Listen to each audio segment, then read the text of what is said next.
Fala, galerinha, tranquilão? Conforme prometido para vocês, nossa próxima aula é essa aula, a aula que eu posso dizer que é a que eu mais gosto de dar. Sabe por quê? Por nada não, é porque eu me amarro mesmo falar de tecido hematopoético, sangue, entendeu?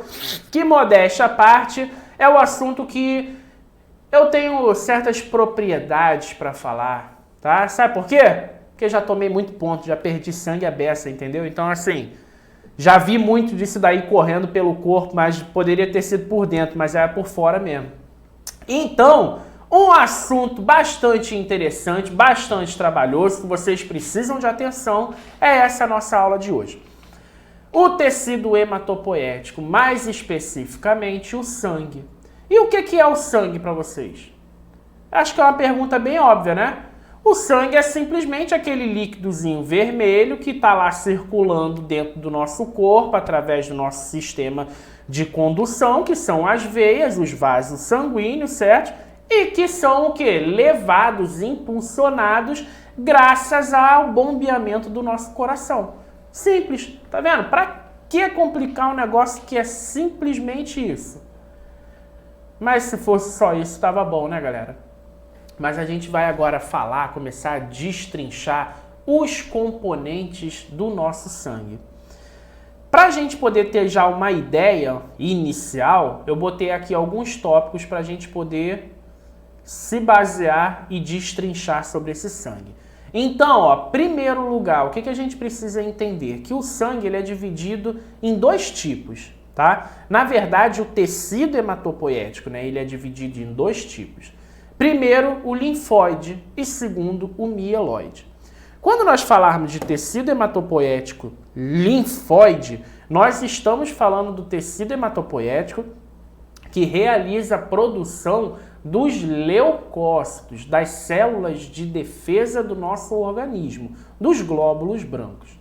Quem é responsável pela produção dos linfóides são o que nós chamamos de linfonodos, ou então também um órgão conhecido como baço, que é responsável pela produção dessas células brancas, desses glóbulos brancos do nosso corpo. E o tecido hematopoético mieloide está referenciando aos mieloblastos, ou seja, as células iniciais que irão formar o sangue, tá? Então, tecido hematopoético linfóide, responsável pela produção de leucócito. Tecido hematopoético mieloide, responsável pela produção dos glóbulos vermelhos. E aí a gente está falando de sangue, nós vamos falar de plaquetas, tá? E algumas outras substâncias mais características. Ele tem como representação, tudo quando eu colocar em número para vocês, pessoal, sempre quando vocês verem alguma coisa sobre número dentro da biologia, né, dentro do assunto corpo humano, a gente tem que botar na cabeça que é uma estimativa. Não exatamente essa porcentagem vai ser igual para você, como vai ser igual para mim ou seu colega do lado, beleza? Porque isso tudo é baseado numa média, um cálculo baseado em cima de média, de peso e altura, ok? Então, o sangue representa cerca de 8% do nosso peso corporal, beleza? Que dá uma média de 5 a 6 litros de sangue no corpo, que é renovado diariamente, ok? Não nessa quantidade, tá? A gente vai ver que a célula sanguínea ela tem uma vida útil, e a gente vai ver isso mais à frente. E aí, o sangue, né, em geral, ele tem como função principal as funções, né? Transporte. Por que transporte? Porque é o sangue responsável pelo transporte de oxigênio no nosso corpo. Mas não só oxigênio, tá? Por isso aqui está como transporte geral, assim, generalizado. Quando a gente fala em oxigênio, não é somente sangue, e sim a célula hemática, a hemácia, tá? Defesa do nosso corpo, que no caso são os leucócitos, né, os glóbulos brancos, e a homeotermia. O que é a homeotermia? Termia, obviamente, está vindo de temperatura e esse ômeo é de homeostase, de equilíbrio, tá? Então, o sangue é quem é o responsável por manter essa nossa temperatura interna no corpo. Por isso, se você tem uma temperatura que varia entre 36 e 37,3 graus, Porque essa passagem do sangue, esse bombeamento do coração, fazendo com que o sangue circule pelos vasos sanguíneos por todo o seu corpo, é que faz com que o nosso corpo, nosso organismo, mantenha uma temperatura sempre constante, ok? Se você tem, por exemplo, uma febre, eu estou com 38, 39 graus, aí a gente tem que fazer o quê? Regular essa homeostase, entendeu? E aí, por que você faz a febre? Por que essa temperatura aumenta muito? Porque o bombeamento também aumenta, a passagem de sangue também aumenta, a quantidade de material presente no sangue também aumenta. E aí faz com que a sua temperatura, consequentemente, aumente. E assim também funciona para baixo, quando a gente tem um quadro, por exemplo, de hipotermia, quando você tem uma queda da temperatura abaixo de 35,5 graus. Entendeu? E aí o que vai acontecer? O sangue está sendo bombeado de forma mais lenta, então a temperatura no nosso corpo está bem menor, beleza?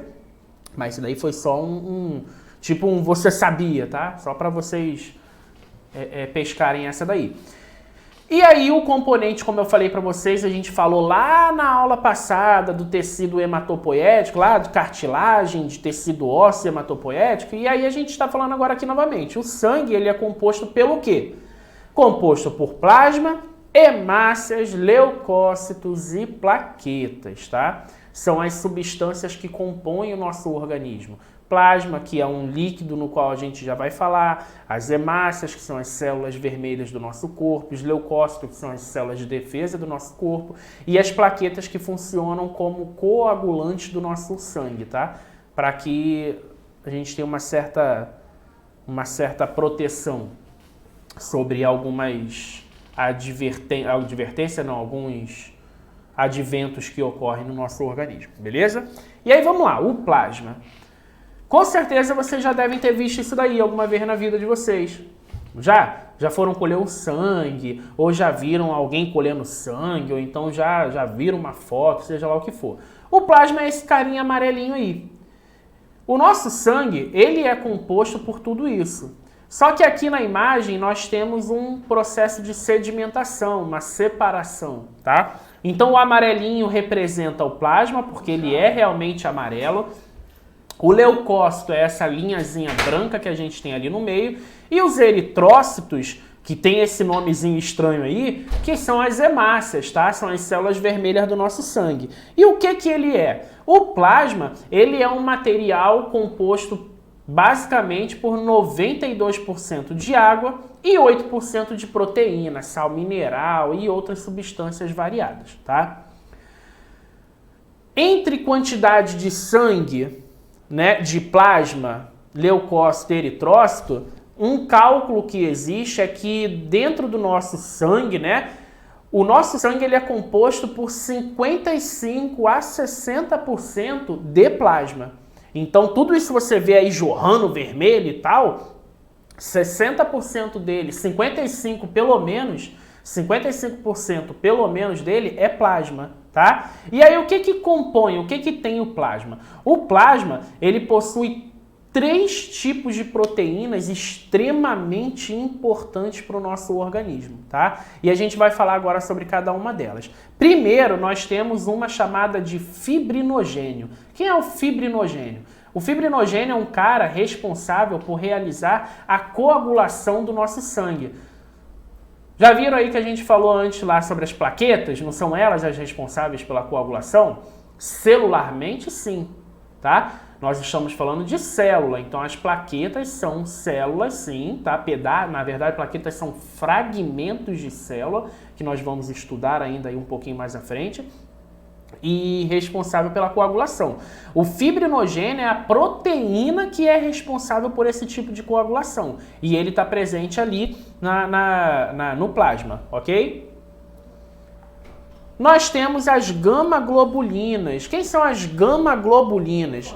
As gama-globulinas, tá? Também conhecida como imunoglobulinas. Essas daí, cara, são as proteínas responsáveis pela defesa do nosso corpo, pela produção, não produção, né? São responsáveis por combater as doenças no nosso corpo. Um exemplo bem clássico, exemplo não, né? A característica básica são os anticorpos, entendeu? Os anticorpos, na verdade, são gama-globulinas ou imunoglobulinas responsáveis no nosso corpo. Por quê? Por identificar esses intrusos dentro do nosso organismo. E nós temos também uma outra proteína chamada de albumina. Quem é a albumina? A albumina é uma proteína, tá? Que na verdade ela serve como reserva de aminoácido. Lembra que a gente falou um tempo atrás em sala de aula sobre essa característica, essa diferença de aminoácido e proteína? Lembra? A proteína é uma cadeia de aminoácido, tá? Então, as albuminas, elas são proteínas responsáveis por armazenar, reservar grande quantidade de aminoácido para mais à frente produzir uma proteína em específico. Beleza? Então, ó, esses 3 carinhas aí, vocês têm que, ó, bater na cabeça aí, martelar, escreve num papel e engole para ver se entra na cabeça. Porque isso daqui é muito importante para uma prova, beleza? A diferenciação entre esses 3 tipos de proteínas que são compostas dentro do plasma, beleza? E agora vamos lá para a parte que mais importa, para a parte mais legal, mais dinâmica, mais emocionante na vida de vocês, que é falar sobre as hemácias. Quem são esses carinha? Já dá um susto assim quando vocês olham assim de primeira, né? Que bagaça de imagem é essa daí? É esse daí, ó, uma hemácia cortadinha ao meio. E quem são as hemácias? As hemácias, cara, são célulazinhas com esse tom avermelhadozinho aí, que medem uma média de 7 a 6 micrômetros de tamanho. Tem noção do que são 6 a 7 micrômetros de tamanho? É muito, muito, muito pequeno. E elas têm uma forma, né, uma característica da estrutura delas por serem bicôncavas. Ou seja, elas têm esse formatozinho assim, olha, uma barriguinha para dentro, de ambos os lados. Imagina uma colher deitada uma com a outra assim, ó. Entendeu? Ela faz uma biconcavidade. E não é à toa essa biconcavidade. Essa biconcavidade dela serve para ela poder carregar mais substâncias na qual ela tem responsabilidade de carregar. Lembrando, deixando bem claro em falar que a hemácia é uma célula, tá? Mas ela tem como característica, além da biconcavidade, é de ser anuclear. As hemácias de nós, seres humanos, passaram a ser anucleadas, ou seja, não possuem núcleo, exatamente para possuir mais espaço para carregar mais substâncias que o nosso corpo precisa.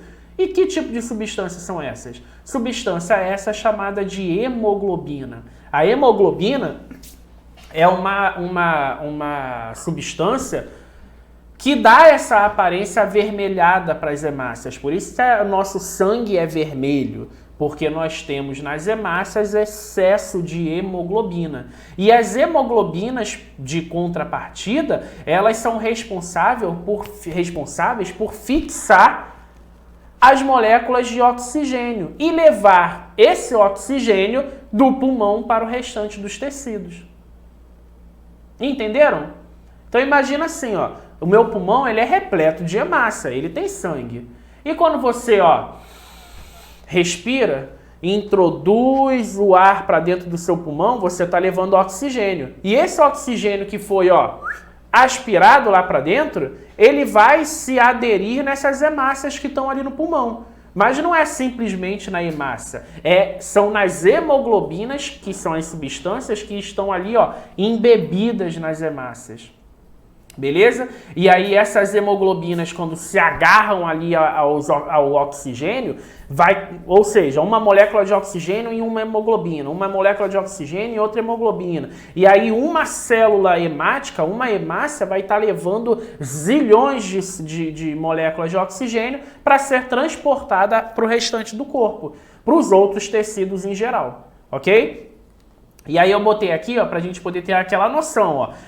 De novo, aquela separação aqui, ó. Eu tenho essa parte amarela que é plasma. Aquele branquinho ali no meio, transparente, né, não é leucócito, tá? Esse branquinho ali é um gel, porque esse é um tubo que nós chamamos de tubo gel de separação.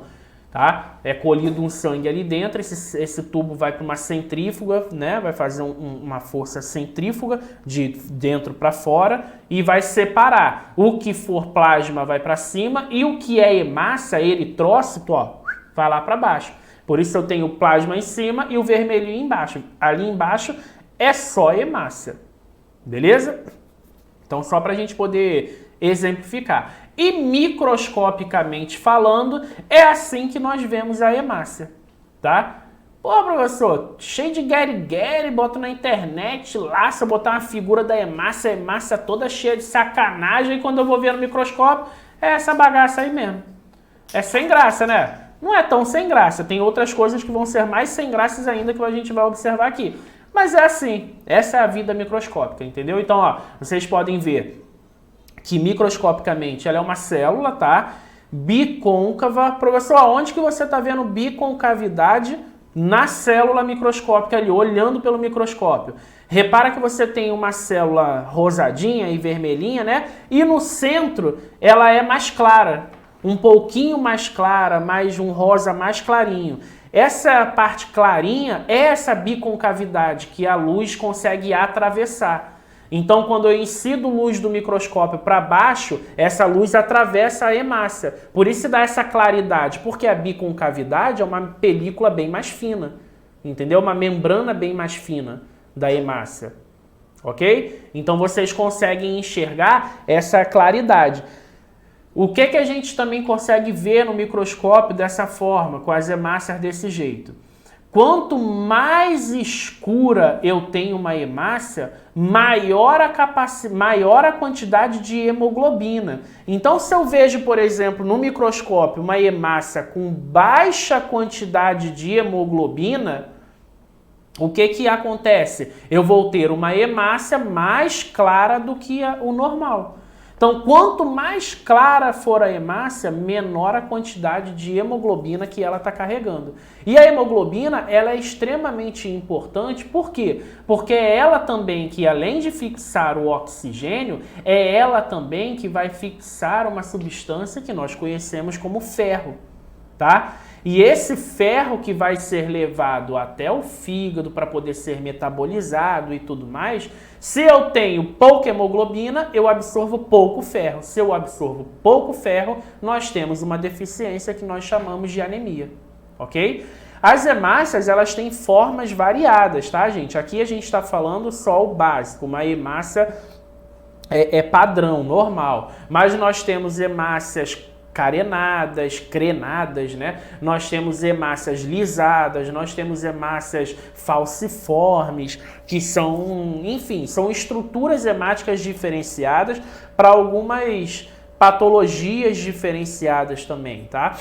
Algumas patologias até que são genéticas, entendeu? Que fazem a estrutura da célula hemática ser mesmo diferente, ok? Já ouviram falar em anemia falciforme? A anemia falciforme é uma anemia causada pela má estruturação da célula hemática. Ao invés da célula ser assim redondinha, ela tem o formato de uma foice, uma meia-luazinha assim, tá? E aí o que acontece? Por ela ter esse formato de uma meia-lua, ela não tem capacidade de aderir à mesma quantidade de oxigênio e de ferro que uma pessoa comum. Então essas células acabam trazendo deficiências para essas pessoas, mas não é deficiência física, e sim uma deficiência uma deficiência estrutural, genética, tá? Então, por exemplo, a pessoa vai ter essa anemia falciforme, ela tem uma anemia constante, ela vai ter uma queda, uma baixa quantidade de hemoglobina sempre no seu corpo, ela tem que estar sempre ingerindo uma quantidade de ferro, já que seu organismo não tem a capacidade de absorver ferro naturalmente, beleza? Então vamos que vamos. Outro carinha aí, e esse daqui são os mais divertidos a gente estudar, porque são os mais vistosos, vamos dizer assim, dentro do sangue, que são os leucócitos. E quem são os leucócitos? Como a gente já falou lá atrás, os leucócitos são as células, os glóbulos brancos, né? Os caras que defendem ali o nosso organismo, que estão ali para combater qualquer tipo de micro-organismo que venha penetrar dentro dele, tá? Uma média, tá? É de que nós vamos ter de 5 a 10 mil grupos de leucócitos no nosso organismo para cada milímetro cúbico de sangue, tá? A gente está falando de milímetro cúbico de sangue. 1 milímetro cúbico de sangue equivale a praticamente uma gota de sangue.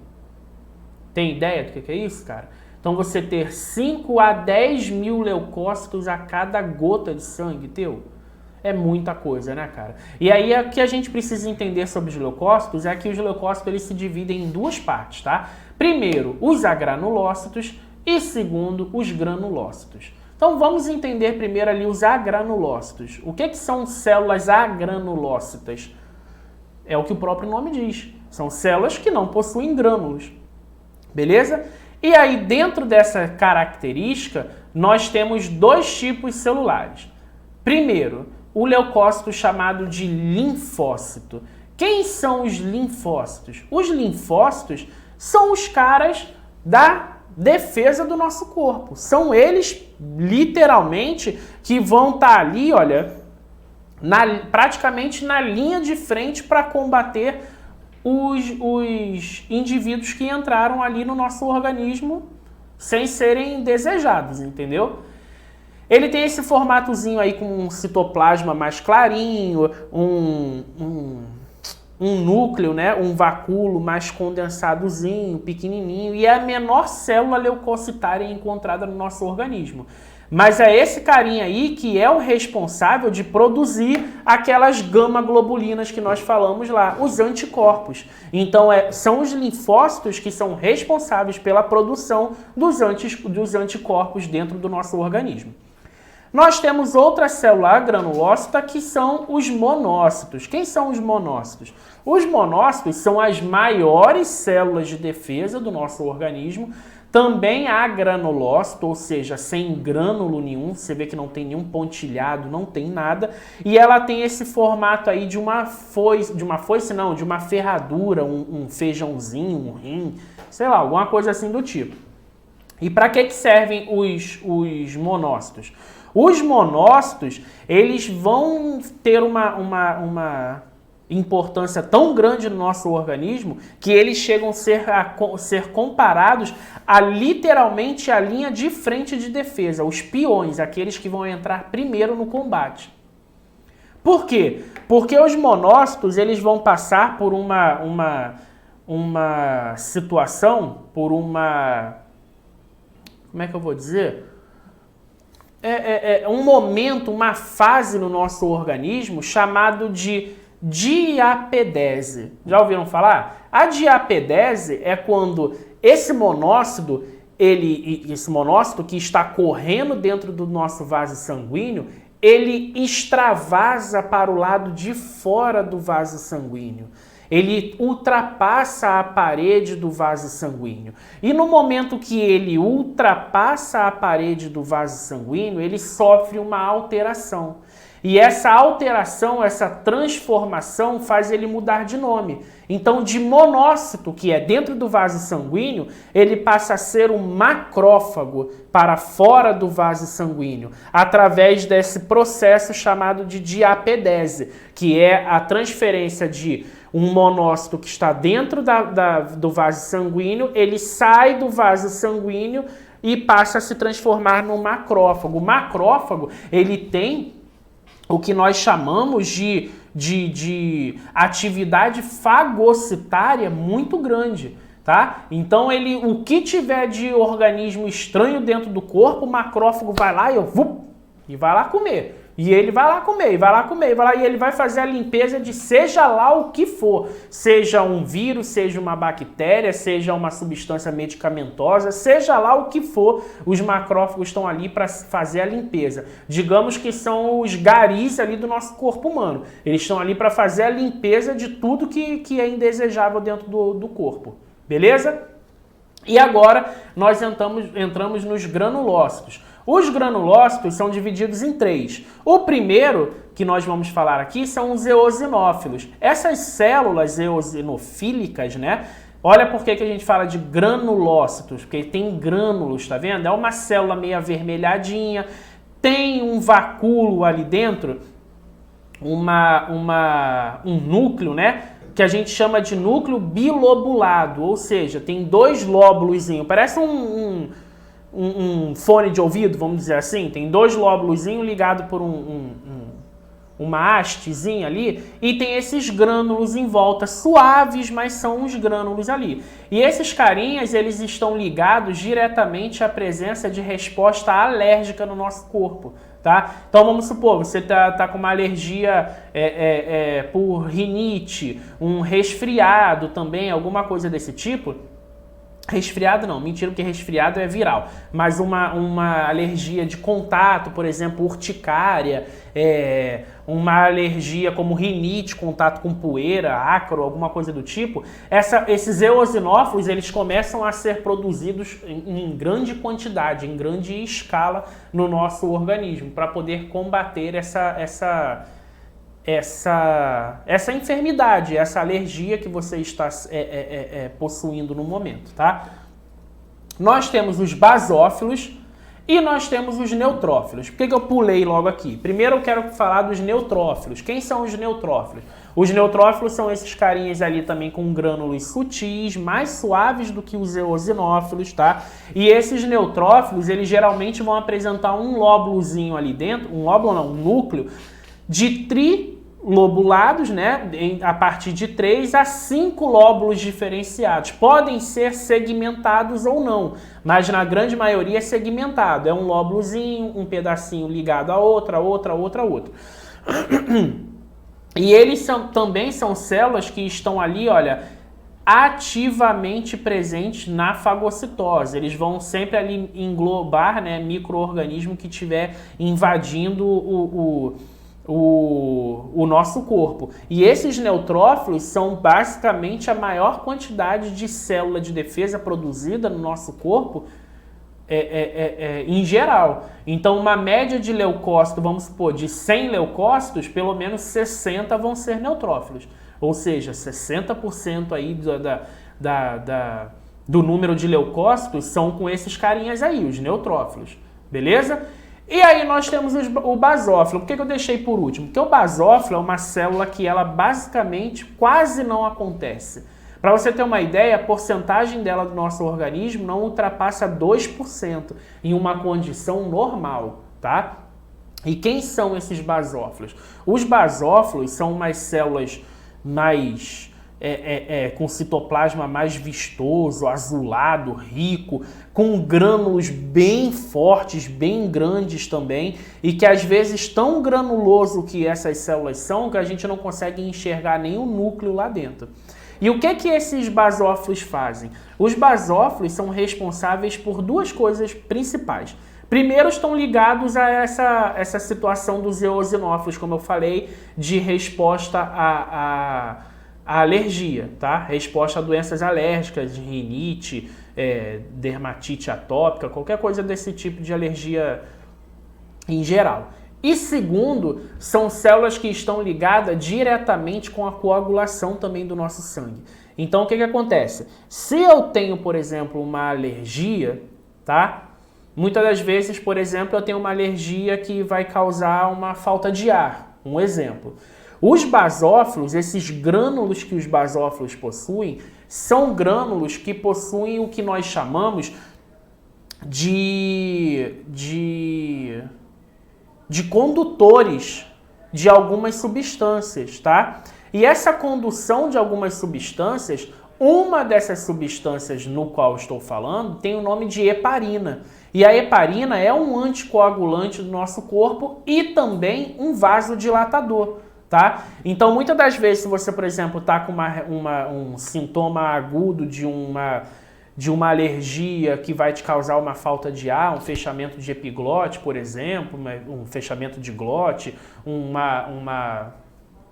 enfim, alguma alteração respiratória no seu corpo, esses basófilos, eles vão começar a crescer a quantidade, crescer em quantidade, crescer em quantidade. Quanto maior a quantidade dele, maior a quantidade dos seus grânulos, e esses grânulos vão liberar esses condutores para chamar outros carinhas responsáveis para ajudar a combater a alergia, como, por exemplo, os eosinófilos, os neutrófilos e a heparina, como um vasodilatador e um anticoagulante, ok? Então, listado esses 5 carinhas aí dos leucócitos. Aqui eu deixei um joguinho aqui para vocês, para ver se vocês adivinham quem é quem aí, ó. Aqui é uma imagem do microscópio, tá? É uma lâmina de esfregaço de sangue real, corada com azul de metileno, com vermelho eosina e alguns corantes específicos. E aqui nós temos 6 células leucocitárias, além das hemácias, que a gente está vendo aí tudo vermelhinha, certo? Vocês conseguem ligar um a um aí, olha, quem é quem? De acordo com o que a gente viu aqui, ó, aqui atrás, os agranulócitos, os granulócitos, linfócito, monócito, eosinófilo, basófilo, neutrófilo, conseguem? Então vamos lá, ó, primeira célulazinha aí, ó, do canto esquerdo de vocês, o que vocês acham que é?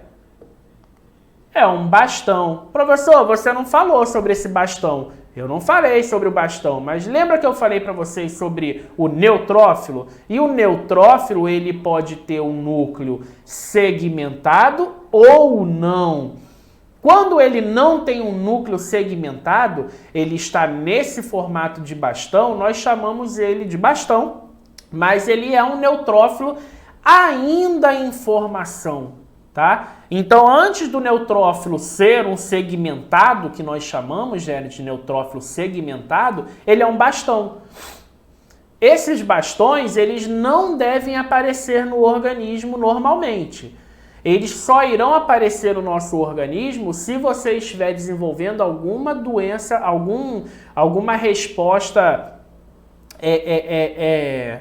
alguma resposta de combate de algum micro-organismo invasor no seu corpo. Por exemplo, uma bactéria. Se você tiver com alguma infecção no seu corpo, esses bastões começam a aparecer. Por quê? Porque o organismo começa a produzir neutrófilo para poder combater. E no meio de um esfregaço, a gente acaba encontrando os bastões, que são esses neutrófilos ainda sendo formados. Beleza? Segunda célula ali, ó, do canto direito, nós temos um eosinófilo, tá vendo? Ó?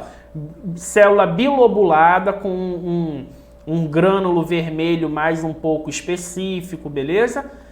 Terceira, eu tenho um neutrófilo, tá vendo? Aqui sim eu tenho um neutrófilo segmentado. Diferente do bastão, olha como ele está dividido em partes, os lóbulos dele, o núcleo dele como está diferenciado.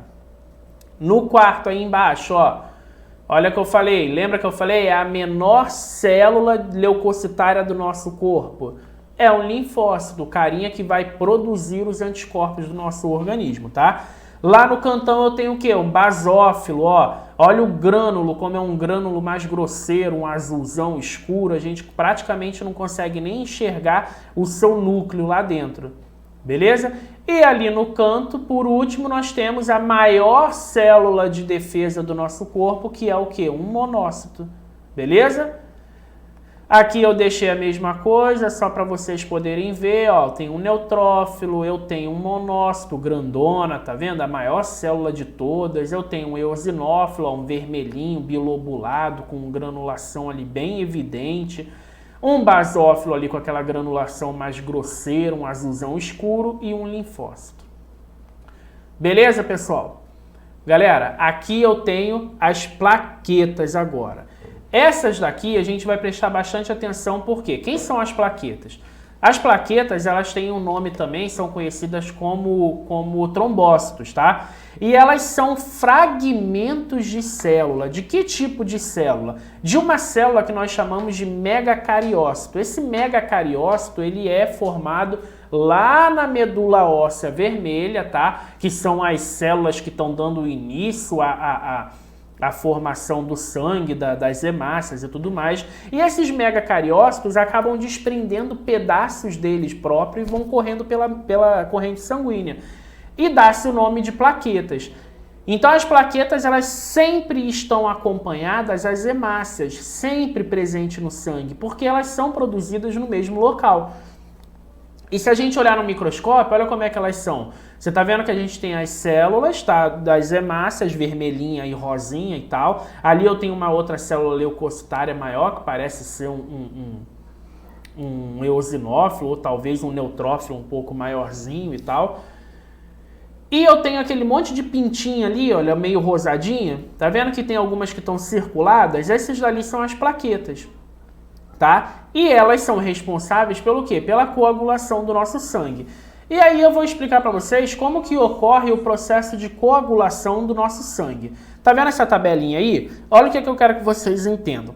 O sangue, ele sempre vai permanecer líquido no interior dos nossos vasos, porque eu vou ter substâncias que vão realizar essa liquidez do sangue, né? Como, por exemplo, a heparina, ok? Mas quando ocorre algum rompimento de um vaso sanguíneo, esse sangue começa a extravasar para fora, esse sangue perde o contato, a quantidade de heparina que eu tenho, então vai ocorrer o processo de coagulação. E como vai ocorrer esse processo de coagulação? Quando tem, então, essa ruptura de um vaso sanguíneo, por exemplo, de um tecido, né? No caso, o vaso sanguíneo vai se romper, começa a jorrar sangue, certo? Então o sangue vai começar a sair. O que o nosso organismo começa a reconhecer? A própria plaqueta vai liberar uma substância chamada de tromboplastina. A tromboplastina, ela é liberada dos tecidos e das plaquetas, ok? Na presença desses carinhas ali, que são os íons de cálcio, tá? O cálcio mesmo, sal mineral, os cálcios dentro do plasma, essa tromboplastina, ela vai se transformar numa enzima chamada de trombina. Beleza? Preste atenção. Ali o desenho é bem didático, não tem como vocês não pegarem. Mas preste atenção. Então ela virou a trombina. Depois que ela vira essa trombina, ela mesmo, por sua vez, essa trombina, ela vai entrar em contato no plasma com aquela proteína que a gente falou lá no início. Lembra? As 3 proteínas principais do plasma: fibrinogênio, gama-globulina e albumina, certo? Então, essa trombina, que é a transformação da tromboplastina com os íons de cálcio, ela vai entrar em contato com o fibrinogênio, beleza? Esse fibrinogênio, que é uma proteína solúvel que está ali misturada no nosso sangue, por causa do plasma, ela vai se transformar numa outra substância chamada de fibrina. É aí que está a importância, na fibrina. A fibrina, ela é, já ao contrário do fibrinogênio, que é uma substância solúvel, a fibrina é insolúvel na água, é insolúvel em qualquer substância líquida. E ela vai formar uma rede. Então as plaquetas começam a liberar essa substância, essa fibrina, que vai se misturar aos glóbulos vermelhos e vai se transformar numa rede. Imagina uma rede assim, toda ramificada e tal. Essa rede é o que nós chamamos de coagulação. Essa rede de fibrina misturada com o glóbulo vermelho, com hemácia, se transforma no que nós chamamos de coágulo, tá? As hemácias, elas começam a se acumular naquela região ali onde houve o corte. ali vai começar a produzir essa fibrina. Então essa fibrina, como vira uma rede, o sangue, ao invés de continuar jorrando para fora do vaso sanguíneo, ele vai ficar preso nessa rede. Então a hemácia se prendendo nessa rede ali para formar o que a gente chama de coágulo, entendeu? Por isso que, professor, o que tem a ver aquela vitamina K que está lá em cima? Porque a vitamina K, ela é o que nós chamamos de anti-hemorrágica, porque é ela que vai atuar na produção da protrombina, entendeu? Quanto mais vitamina K eu tenho, maior a minha produção de protrombina, que é fabricada no fígado. Entenderam? Então eu vou botar aqui uma imagem para vocês verem. Olha ali, ó, eu tenho um vaso sanguíneo sendo rompido. Esse vaso sanguíneo se rompeu, tá? E aí, ó, as plaquetas começam a agir ali naquele rompimento, faz uma fibra ali, ó, uma rede. Essa rede é feita de fibrina e essa fibrina começa a captar as hemácias ali, faz um aglomerado de hemácia enrolado nas fibrinas, que dá-se o nome de coágulo. Beleza? Entenderam? Não é difícil não, só vocês prestarem atenção. Galera, eu vou deixar agora aqui para vocês um videozinho, tá? Para vocês verem, é um videozinho curto, tem uns 2 minutos mais ou menos, 2 minutos e pouco, só para a gente poder ver do início ao fim a produção desse sangue, o caminho que ele vai seguir e tudo mais, beleza? Finalizando isso daí, a gente termina a nossa aula. Qualquer dúvida, eu já falo para vocês, deixa um comentário aí, ou então manda mensagem no privado, que eu tô sempre aqui à disposição para vocês, falou? Galera, forte abraço, bota um sangue no olho, como eu sempre falo para vocês, e segue firme no estudo, valeu? Fica com Deus e assiste o vídeo aí até o final, o videozinho aí, valeu! O coração bombeia sangue para o nosso corpo sem parar. Por dia, até 10 mil litros de sangue passam pelo órgão, volume que poderia encher 50 banheiras. A maior artéria, a aorta, é tão grossa quanto uma mangueira de jardim, ao contrário dos vasos capilares, que são finos como um fio de cabelo. Eles formam um sistema de transporte bem conectado.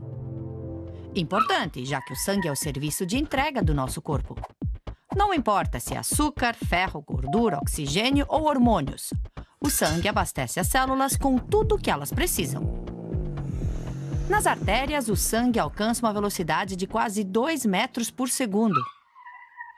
E no caminho de volta ao coração, ele transporta resíduos descartados pelas células, como CO2 e ureia. Mais da metade do sangue é feita de plasma, que em sua maior parte é composta de água. Mas o sangue contém ainda alguns ingredientes especiais, e eles vêm dos ossos. É na medula óssea que fica o tecido responsável pela produção de células sanguíneas. Todos os dias são produzidas bilhões delas. As células tronco são o protótipo e, quando se dividem, dão origem aos glóbulos vermelhos, às plaquetas e aos glóbulos brancos. Todas essas células têm funções bem diferentes. Por exemplo, as plaquetas fecham as feridas. Os glóbulos brancos combatem e eliminam vírus, bactérias e toxinas perigosas. E as células plasmáticas produzem 2.000 anticorpos por segundo para atacar os invasores. Os glóbulos vermelhos contêm hemoglobina, responsável por transportar o oxigênio. Quanto mais é transportado, mais claro é o vermelho. É assim que o sangue adquire sua cor. Às vezes o sangue é chamado de órgão fluido, e certamente não há exagero nisso, considerando as muitas funções dele.